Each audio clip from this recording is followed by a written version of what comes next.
రోజుకో వంట ఛానల్కి స్వాగతం సుస్వాగతం అండి. మీరు నా ఛానల్ని చక్కగా ఆదరిస్తున్నారు, చాలా సంతోషం అనిపిస్తోంది. నిన్న గుత్తి వంకాయ కూర, మొన్న ఆలు కూరకి కూడా మంచి రెస్పాన్స్ వచ్చింది. ఈరోజు దొండకాయలు వంకాయలాగా ఇలా పక్షాలు చేసుకుని శనగపిండి కారం కూర అండి. ఈ కూరని చూపిస్తాను.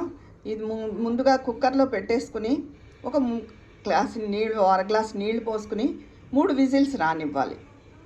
వేసేసాను. ఇప్పుడు కుక్కర్ మూత పెట్టేసుకుని 3 విజిల్స్ రానివ్వాలి. మళ్ళీ చూపిస్తాను.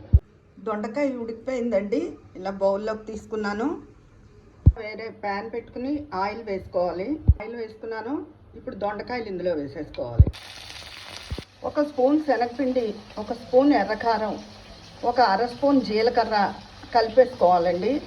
తగినంత ఉప్పు వేసుకున్నానండి. 1 నిమిషం వేగనివ్వాలి. ఇది వేగిన తర్వాత ఈ శనగపిండి కారం వేసుకోవాలి. ఇదిగోనండి, శనగపిండి కారం వేసేసాను.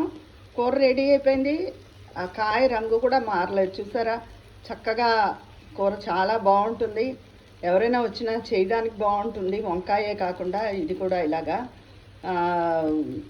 కూర కూడా రుచిగా ఉంటుంది. ఈజీ. నేను చెప్పేవన్నీ ఇంచుమించు ఆల్మోస్ట్ ఈజీగాను రుచిగా ఉండేవే ఉంటాయి.